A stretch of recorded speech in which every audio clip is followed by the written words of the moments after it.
You're listening to Empowering Testimonies of Faith with Coach Jeff Connors.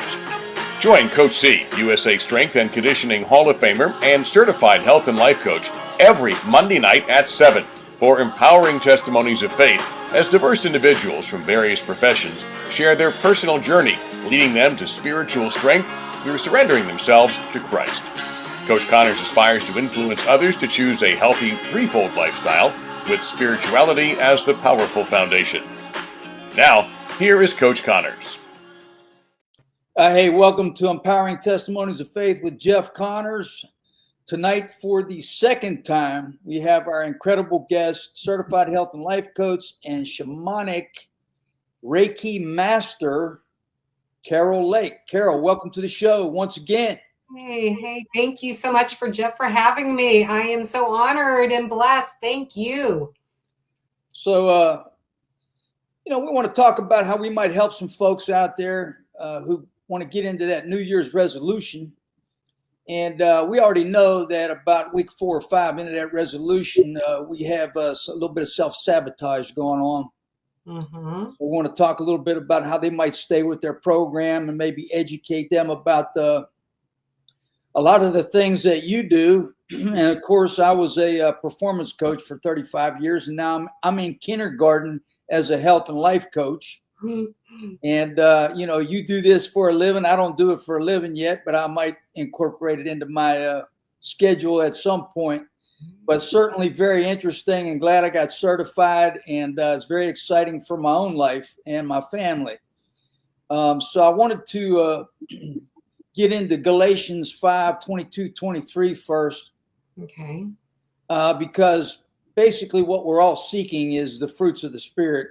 Mm-hmm. That being love, joy, peace, patience, kindness, goodness, faithfulness, and gentleness. And the way that we get into that is through alleviating stress, mm-hmm. At least one of the ways. And we're going to talk about that in great detail in relationship to what you do, what your approach is there tonight. Mm-hmm. But before we get into that, I wanted to talk more about the meat and potatoes aspect of good health, better health. And so I wanted to talk about prevention of diabetes. And we know that pre-diabetes, we hit this in our other conversation a little bit, but want to get maybe in a little bit more depth there with what we see in regard to pre-diabetes. Of course, it's such a rampant type of thing in the state where I live. And I think it's rampant across the United States of America if you look at the statistics. And of course, I'll let you chime in on that. But go ahead and give me your perspective on diabetes. Okay, so it is becoming one of the top diseases in America. It is because of our lifestyle. It's the foods that we eat. We're not getting enough exercise.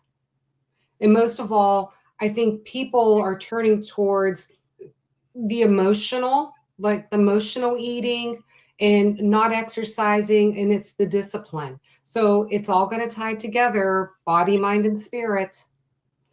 They're using fast foods. They're using foods that are prepackaged. They're not looking at the ingredients. And we're also indulging in a lot of sweets. So everything that you look at anymore has so much sugar added to it. We're talking yogurts, where years ago there was hardly any sugar in yogurts. We're looking at if people put condiments on your food, ketchup, it's sugar. So we're also looking at the forms of sugar. If it's going to be the high fructose corn syrup, that's definitely not, your body's not going to be able to handle it. So we've got to take this approach, take a step back, and it's all going to start with looking in what's in your pantry. What are you consuming daily? Are you drinking the pops? And instead of thinking, oh, great, I'm going to go drink the sugar-free, the diet, you're just doing your body more harm. If you're looking at the stevia or the other type of sugar substitutes, again, you're just fooling the body. Your body cannot handle that type of sugar. So this is why there is such a rampant step up, as I'm calling it, towards this being pre-diabetic. So the first education is going to be, we've got to start looking at what you're consuming. Second step is we're going to look at, are you getting exercise every single day? The third is that your mindset. So those all tie in together. Yeah, I lost you that first 30 seconds. I think we had a little bad connection, but we're good now. Yeah. But let me just kind of backtrack a little bit here because I wanted to start out with, I've got 7 very specific things for us to talk about as well. And some of it you hit on some, but first thing would be hydration. And I don't know if a lot of people know how much a lack of water, dehydration can impact, but I just wanted to name a few things here. Falls and fractures, heat stroke, heart disease, lung disorders, kidney disease, kidney stones, bladder and colon cancer, urinary tract infections, constipation, dry eye disease, cavities, decreased immune function, and cataracts can all be linked to dehydration. Absolutely. So, I mean, I know that a lot of people don't realize it. And of course, I never realized either because I never really liked drinking water much unless it was flavored or something. But I didn't like soda either. But in any event, what I've seen in relationship to the last standard thrown out there is 15 cups a day for men and 8 to 11 for women. And I guess, we can actually count coffee and tea to some extent, but they're more of a diuretic. They're gonna. Yeah, I tell my clients drink plenty of filtered water. When I say filtered, I'm talking we're going to get the type of filtration that takes out the fluoride and any other contaminants that are in your water, because again, our drinking water is not the safest, and it depends on which state you live in. If somebody's listening to this from Florida, I'm going to highly recommend a great filtration system. Reverse osmosis is probably going to be the best, but anything that's going to get the fluoride out of the water, because fluoride's not meant to be in our bodies, because our goal is to cleanse as we drink the water. And with a lot of my clients, what the rule of thumb is you take your weight, divide it in half. That's the least amount of water you should be drinking. So if you're like 120 pounds, 60 ounces of water, I'm going to tell them to keep adding more. Try to make it up to at least 80 ounces of water a day. So a lot of people are like, well, I don't want to flood my body out. I don't want to lose the electrolytes. Well, then we can substitute with a great mineral, a supplement that will help. So drinking water is going to be your first step. And that would be my first, if anybody with their New Year's resolution is going to be drinking more water. Yeah, that's great. Also, we do get some water from consumption of vegetables to some extent as well. So it's good to know that, I guess. But the second thing that I would add is with regard to balancing blood sugar would be protein. Making sure we've got some protein with each meal. And I know that, of course, you got into bodybuilding a little bit later in life, but have been very successful with that. So can you just talk about protein in relationship to the types of protein, if someone is a vegetarian, what they need to do in regard to getting enough protein, and if you're into bodybuilding and lifting and so forth, how that impacts the amount of protein necessary? Okay. So first of all, when I work with any of my clients, we're going to make sure that their body can handle the protein, be it animal. Okay. And if you're a vegetarian, we're basically going to be doubling. A lot of vegetarians who lift weights, they don't understand that you've got to increase the amount of food you eat, because it's not like eating regular animal meat. Your body is basically burning it off so quickly. So first step, can your body handle the meat from animals processed that way? If you're vegetarian, we're going to look at the amount of plant-based protein that you're getting, and we're going to double it. If your body can handle protein, now think about this. When you're bodybuilding, you're in the gym working out every single day, you're breaking down the fibers in your body. As a bodybuilder, you're going to be consuming at least 3 liters or more of water a day, because you want to push out basically what I call your muscle, the proteins, everything that's breaking down in the muscle. You would know this, Jeff, being what you do for, past being a coach. Plenty of water, because you want to keep your kidneys healthy. That's the number one goal here. And if you are drinking that much water, you're going to make sure that you're supplementing it again with something that's going to be putting the electrolytes back in. Plant-based diets with people, they have to, thank God that it's not going to be so much taxing on your kidneys. But again, if you're going to want to be building the muscle, we've got to double the amount from lentils, the different kinds of beans that you eat, anything that's high, increasing that. So both sides, there's got to play a role in between the amount of fat, the amount of protein, and then the carbs that you take in. So all of those kind of all orchestrate together so that we keep the body strong and healthy. Gotcha. Mm-hmm. Yeah, and there are some powders, of course, that you can purchase now that are. Oh yeah, there's lots of powders. Yeah. I kind of try. It's not that I am not into supplementing powders. It's in addition to. Right. So you really want to get your food from the healthy choices. And then, yes, if we want to incorporate the protein powders, be it through plants or through like whey, that type, then we can do that, incorporate it as well. I understand that we're trying here to build the muscle, but there's also other ways through exercise, through like BFR band, which I'm a certified coach, that helps build the lean muscle mass while burning the calories while producing your own human growth hormone, which guess what it does? Helps to build stronger lean muscle. Right. Yeah. Okay, and the third thing would be adding healthy fats. Mm-hmm. And so what we want to do here is we want to avoid trans fats, correct? Mm-hmm. Absolutely. And when we're starting to read labels, what are we looking for there with regard to avoidance? Mm-hmm. And what are our more healthy fats with regard to being able to get enough omega-3? Mm-hmm. Okay, so with anyone who's starting this journey, we're looking to get rid of all the hydrogenated oils out, the rapeseed oils. We're talking like the soy bean oil, canola oil, corn oil. So those type of oils that what they really do is they produce inflammation in the body. So those are the type of oils that you want to stay clear of. The Crisco, anybody who's like, oh, I'm going to substitute some margarine. Stay away from it. You want to get the healthy stuff by like that's total cream, butter that's not been processed.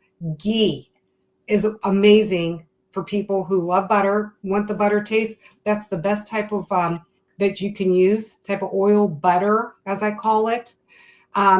Obviously, olive oil, that is not refined. It's going to be your organic, the virgin type of olive oil, which is basically used for like your salad dressings. It's not for anything that's for high heat. So you don't want to be doing any like type of stir fries. That is, you're putting a little bit on your salad dressing, using it to dip maybe something, in that you like, celery, name it, some, broccoli. You can also add herbs to it, because we always want to add herbs, because that's something that's a powerhouse for the body. Also using coconut oil, if your body can handle that, that's another amazing oil. Those are probably, in avocado oil. Those are probably my 3 top oils that I recommend to my clients. A lot of people don't realize that they're allergic to coconut oil, or at least one of the 3. So I say, what's going to work best for your body? Again, if I have clients come in, we're going to be muscle testing. I want to see what works best for the body. And we can get into muscle testing later, because your body knows all. Your temple, God has given you such this miraculous way of knowing what works for your body and what doesn't. So I always tell my clients, tell me, how was that experience? And they'll, give me, and I'm like, what do you think? And they're like, yeah, I don't think that worked well with my body. Perfect. Listen, your body's intuitive. God gives you that beautiful sense to know right from wrong. So I always tell people, let's look into what you're eating. Let's muscle test it. And then I teach them how to muscle test. so that they know what's right for their body. But those are going to be my 3 go-tos for the oils. You're staying away from anything that's hydrogenated. If it says that, run. Anything that says high fructose corn syrup with sugar, run. And then look for those hidden sugars that, I can send a list out that they're hidden. They want to think that you're having something natural, and it's not natural. And you can find so much of this stuff in cereals, along with high sugar and added sugar, and just it's incredible. If you look at a box of cereal, what's in the ingredients? I highly would recommend nobody touching cereal because of the BHA, the synthetic colors that they add to it. Everything in a box of cereal has been basically, as I call it now, watered down because the companies want to make a profit from it. They want to put the least amount of healthy products in it, and they want to put the products that are basically doing our body harm into it. So if you're a cereal person, I'm going to be asking you to buy the organic cereals that have no sugar added into it. And if you need something sweet, let's add the raisins. Let's add some dates. Don't use the white salt or table sugar. Let's add something sweet on that way. That's a fruit. Blueberries, wild blueberries, strawberries, to get that little bit of extra sugar, which is great because then guess what? Your body recognizes it. It can break it down properly, and it gives you more energy throughout the day. But again, we're going to add a little bit of protein because we always want to have a little bit of protein with every meal, because then that slows down that hunger and a fat so that you feel fuller longer and your body can sustain throughout the day. Plus drinking water. And I'm always picking up protein bars and looking at the ingredients, and there's just so many of these oils in protein bars even. I mean, almost anything you pick up. So, I mean, you really have to study foods to figure out, what's really healthy for you and what's not processed with a bunch of garbage. Exactly. A lot of these companies have bought out companies that were originally very organic. I mean, they were making true healthy products, and now that they've been bought out, you notice they kind of go off the shelf for a while, and all of a sudden they'll bring them back on. Well, guess what? Look at the ingredients now. They've changed the ingredients. And so I tell my clients, that bar that you thought was natural, even though they claim it's natural, I said, no, look what they've added to it now. So our listeners have to be very conscious about reading labels. Yeah, and then the next thing would be counting chemicals instead of calories. And I would go to as a resource. The Environmental Working Group is an excellent resource. Yes. And also Flav City will take you right through the grocery store with every product and tell you the ingredients and what's a better price and what's better to buy. So Flav City is a great resource as well. And then being aware of the Dirty Dozen and the Clean 15. So I just throw that out there with regard to counting chemicals. And, we can say, hey, not any more than 5 ingredients. Correct. 5 or less. I told you that the last time. 5 or less. Please look. Yes. And then what's first is basically what's, the most, the highest ingredient in the product and so forth. But yeah, we definitely want to mention that. And the next thing I would talk about is meal timing. And do you have anything to say there? If you're the type of person, I actually eat 3 meals a day. And that's what my body feels most comfortable. There's a lot of people who like to quote unquote graze throughout the day. Well, if you're going to graze, make sure your choices are healthy. I also offer my suggestion to my clients, depending on their work schedule. If you're somebody who works a day job, then I really highly encourage you to finish your last meal by 7 p.m. at night. That gives your body time to digest the food. You don't feel rushed. You get to go to sleep with your stomach being, you've had food, so that you don't feel the sensation of hunger, which if you're adding the right amount of protein, fats, and the carbs together, you should not be. But then you can go into what I call as a rest and repair while you sleep. But you also want to do what I love. It's pretty much like intermittent fasting. You want your body to be able to repair itself and not have to be working so hard at night while you're sleeping. So I want you to go to bed feeling not like you're stuffed, because you ate so late. No, we want your belly to be empty. You want your food to be digested so that your organs can go into basically a repair mode while you're sleeping. So that when you wake up and you have breakfast at, let's just say 7 o'clock, 8 o'clock, you've done that intermittent fasting so that your body now is ready for the day. And the most important meal you can eat is breakfast. I know a lot of people go, oh no, I can't eat breakfast. Okay, give yourself an hour or two. Let's try to get something into your system after sleeping and going into rest and repair and all that great stuff, so that your body is now fueled so you could start your day properly. And that means not running to McDonald's. That doesn't mean picking up a bagel and smothering it with cream cheese. That means giving yourself some fruit, an egg, maybe some turkey bacon that's without, any of the nitrates or high in sodium. We're talking something, even I love my breakfast, and I can have a stir fry for breakfast full of vegetables with some healthy avocado and a little bit of fruit. I know it's what you want and what America now has been indoctrinated to. Oh, I want the bowl of cereal. I want the Eggos, with some maple syrup. Let's try to get past that and put something healthy into the body. And even doing one of those, I call it like the protein shakes. I call that better. One step. Let's make your own healthy shake. Right. A smoothie using cucumbers, celery, parsley, cilantro, grinding that up, throwing some wild blueberries in, and you have the best breakfast ever to cleanse your system, powerhouse your body, get a lot of fiber going in, plus the minerals that your body needs. So there's a lot of little secret, wonderful tips and tricks that I can give to my clients and to people listening so that they can start their day in a very healthy way. Yeah, I have this green mixture that I make.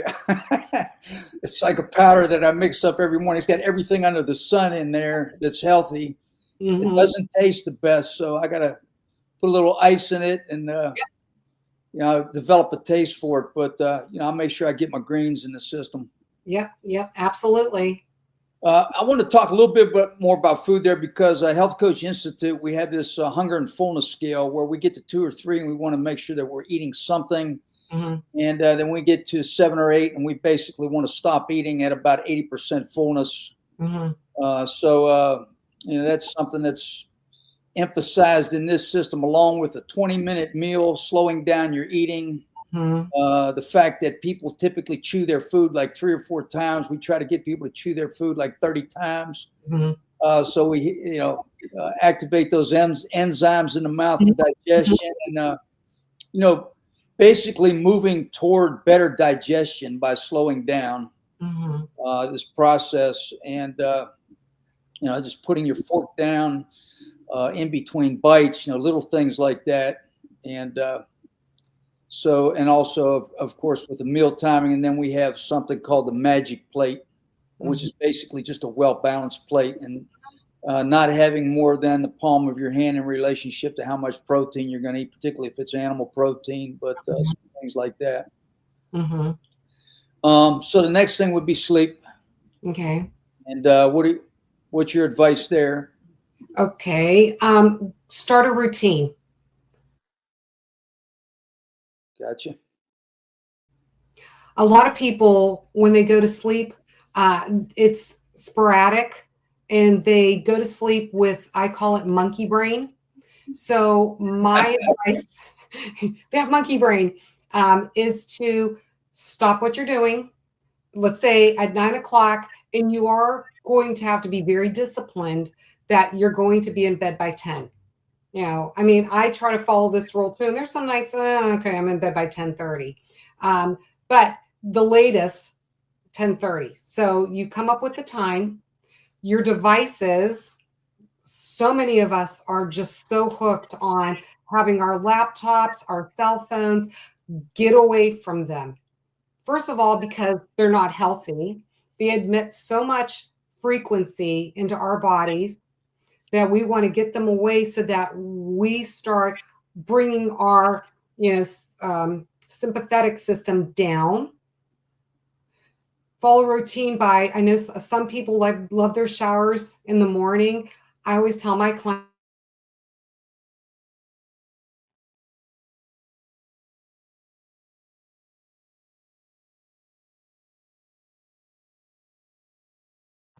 for your body, so that if you take that hot shower, you can relax.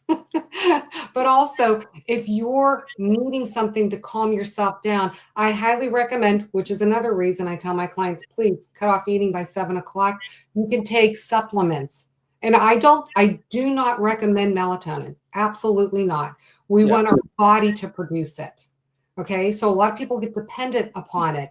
So I suggest, I'm not a doctor, I can't make medical recommendations or even supplements. I can show options like magnesium glycinate. It is such a great supplement that helps calm the system down so that the body can go into, again, rest and repair. So also put yourself in bed. That's another mistake that people do.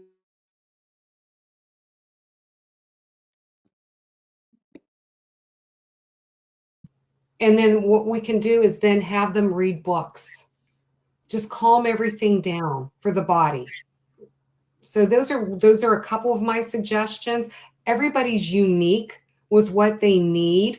And that's something, again, that I work with my clients. Just because we're going over, actually, some of the top concerns with my clients with the food that they're eating, how to read the labels, are they drinking enough of water? How can I get a very restful night of sleep? So those, like I said, we're touching really good on a lot of the questions that everybody today has. And so many people are under so much stress today. It's just everybody is being affected. So let's work smarter, not harder. Let's do stuff that is going to help repair our bodies, bring us back into a state of feeling like we have control, because everybody right now is feeling out of control. And also prayer. If you're listening to this, you're one of somebody who's of faith, praying, go into prayer, because that also helps calm the mind down. And if you have to think and you wake up in the middle of the night, I tell people, have a pen and piece of paper next to the bed, write it down, go back to sleep. And if you cannot go back to sleep, then I'm going to offer other suggestions for them at that point. Gotcha. Mm-hmm. Then the last one, I got 7 of them, but we probably mentioned a few more things. But as far as, of course, exercise, and one thing I have to say there is a lot of people believe, in cardio and aerobic exercise, and all that's great, but you're basically on a treadmill for 50 minutes, an hour, whatever, and you end up burning 500 calories, and some people don't understand the value of resistance training and all the benefit from resistance training. In fact, there's a book out about muscle-centric medicine now, which is incredible, Forever Strong, by Gabrielle Lyon, who is a physician. And, that's one of the great resources in relationship to, what I believe. But can you talk a little bit about what resistance training can do for you? Oh, resistance training is the best. So cardio is one thing. All right. I start a lot of my clients off on cardio because they want to start burning the calories. And it depends on their level of physical fitness. But then when we start adding resistance training, we start bringing in the weights. And it doesn't mean that you have to literally hold weights in your hands. Doing some exercises just with your own body movement and holding them, enough of a resistance in the beginning. So once we can work up to a level, we're going to start adding resistance training. We're going to bring in the weights. We're going to add a little bit more incline on like a treadmill, because we want to start the body and really raising the heart rate up so that we are working the muscles. Because guess what happens when you start working the muscles? They make you stronger. They actually help you burn more calories, especially while you're sleeping at night. But also, it's going to help keep us the longevity of our bodies, because as we age, there's a lot of boomers out there, Generation Xers out there, that they don't have the core strength. They don't have the glutes, the hamstrings to keep you standing straight up. So that is what we're going to incorporate. We're going to start off slow, and we're going to add the resistance training so that their bodies start to feel basically amazing, because then you're sleeping better, you're reducing your stress. A lot of people want to do the cardio because they think that's the best, which Right. it is. Don't get me wrong.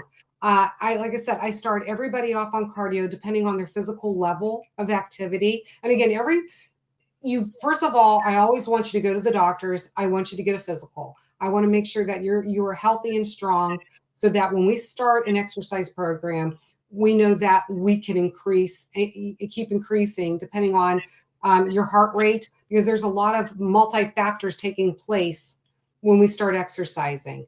The second thing is once we establish a cardio routine, because we want to pump the blood, we want to get the toxins out of our body, we want to shake the nervousness, the monkey brain, because that's what makes us happy. Then we're going to start adding the resistance training. All right. We want to build muscle. Muscle is the key to longevity, because with muscle, like I said before, it's going to burn calories.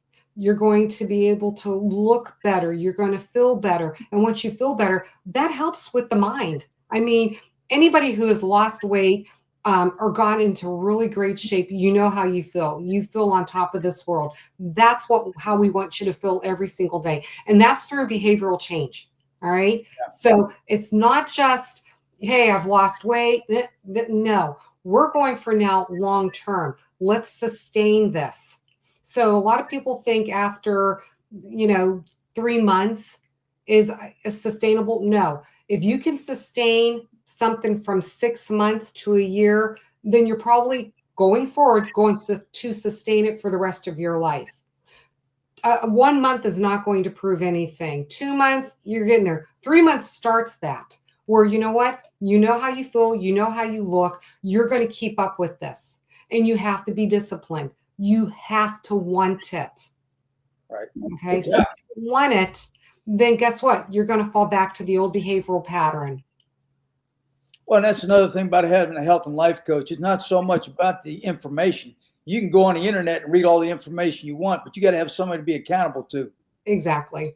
And you got to have somebody out there that cares about you. Yeah. And I some people think I'm a little tough sometimes. I call it tough love. Yeah. I say it as it is. I'm going to tell them that they have to get on track. I follow their progress. One of the apps that I use, like MyFitnessPal, we become friends, so that you have to tell me what you're eating. Now, guess what? I know you can lie, but hopefully you're being truthful with what you ate and you share everything with me. And then when we're in sessions together, I'm going to tweak what you're doing so that we can hold them accountable, discipline with love. And then let's keep moving forward. I allow people to have a cheat day, especially if it's their birthday, an anniversary. Go out and have that piece of cake. Don't have 3 slices of cake. Right. Let's make great choices. So, and if you want an alcoholic beverage, great, have 1, not 4. So everything's key in moderation. But when you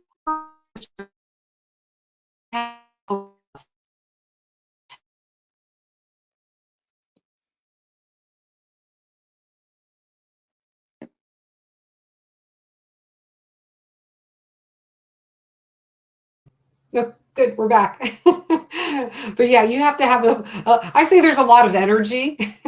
So I don't know if you're feeling it. I know I feel it. So I always tell people, keep stuff plugged in, because I usually kill the juice when I'm talking to people. So, stay plugged in. So, but love of self is first.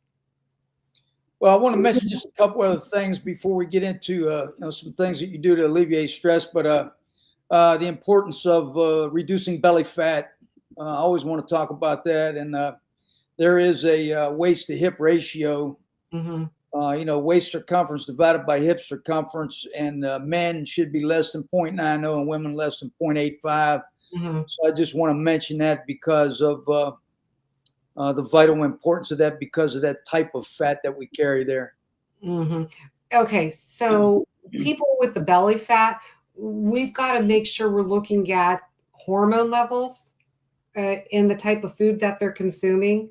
So especially with men, if they've got basically what I call kind of the tummy, protruding, that's where we need to see if their body, which sounds kind of bizarre, is producing SX, am I saying that correctly? Just more estrogen. I mean, it can happen. So we got to watch that. So what are you consuming? So again, it's going to all tie back to diet and exercise. All right. Yeah. For women, same kind of concept. Is your estrogen levels off the chart? Are you taking in food that's basically the soy type of based foods? Because that's going to put that extra weight on it. But also, is your liver healthy? Guess what? Your liver basically connects to the mind. And if your liver's not healthy, guess what it's doing? It's producing the toxins. It can't push that out of your body. So it's going to be stored in what I call belly fat. So we've got to kind of dive a little deeper. And so when people get on this, I never call it a diet. It's a lifestyle change. We want to push the cardio in the beginning because we want to rev up the metabolism. We want to drink the purified water. And again, certain supplements are going to help streamline that. And I'm not even talking supplements like pill form. I'm talking organic herbs, spices, because they can do the same thing. So I'm going to incorporate herbs and certain spices that are going to start burning that belly fat so that we can have the energy, so that we can make you productive, and cutting out that sugar. So there's, like I said, everything kind of all ties together. It's bringing this all together. And again, I've said this before, everybody's, and I always say, I don't want to call it an onion, let's call it a rose. We have petals. We all have to open these petals up and start looking at each single layer that we're working, because together they all work together as one. So let's start with that. Let's start with the diet. Let's start with the water. Let's start with the mindset. And then we start taking those steps so that we can help get rid of this belly fat. Also a good physical. I want to make sure that there is not something off with your thyroid. There's not something going on with your liver. And if you're somebody, a lot of men don't go to the doctors. That's the first thing I'm going to suggest. When's the last time you had a blood panel done? Let's go have it done. Talk to your doctor. And then come back and let's start, really incorporating what your body needs and what it's talking to you and saying what you need. Yeah, that's one thing I wanted to talk about was what some people refer to as metabolic syndrome. So, when we get your blood test, and I've got a few things here, like a fasting glucose of 100 milligrams or less or higher. That would be a danger sign. A waistline. Of course, that would, these standards that we just mentioned there, HDL cholesterol less than 40, triglycerides of 150 or more, blood pressure of 130, 85, over 85, higher than that. Now, if you have three of these, you got some concerns. Absolutely. So it's very important that, that everybody gets frequent blood tests, in my opinion. I mean, I'm crazy about my blood test. Yeah. Well, here's the thing too. A lot of this, if we can catch this, it's reversible. Yeah. And it's reversible through diet. It is the plants that God has put on this earth that can help reverse this. Right. So, there's not a, here's a prescription. I tried to, with my clients, let's try not to get on a prescription if it's needed. Absolutely. All about it. But if they have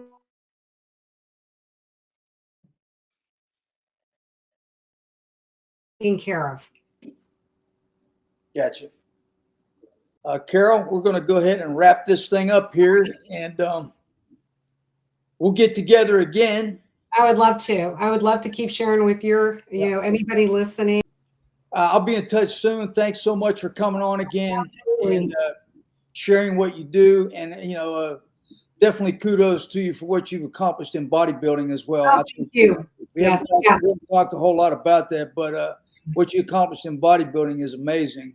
Yeah. You know what? I'm 58 years old, and like I said, I talk the talk, I walk the walk, and if I could do it, my clients can do it. I'm right there with them, and I know exactly what they go through. So, yeah, congratulations on that as well. But all honor, glory, and respect to our Lord Jesus Christ, and I'll be talking to you sometime soon, and thanks so much. Oh, sounds wonderful. Thank you for having me. I appreciate it. Take care, everybody. Happy holidays. Join Coach C, USA Strength and Conditioning Hall of Famer and certified health and life coach every Monday night at 7 for empowering testimonies of faith as diverse individuals from various professions share their personal journey, leading them to spiritual strength through surrendering themselves to Christ. Coach Connors aspires to influence others to choose a healthy threefold lifestyle with spirituality as the powerful foundation.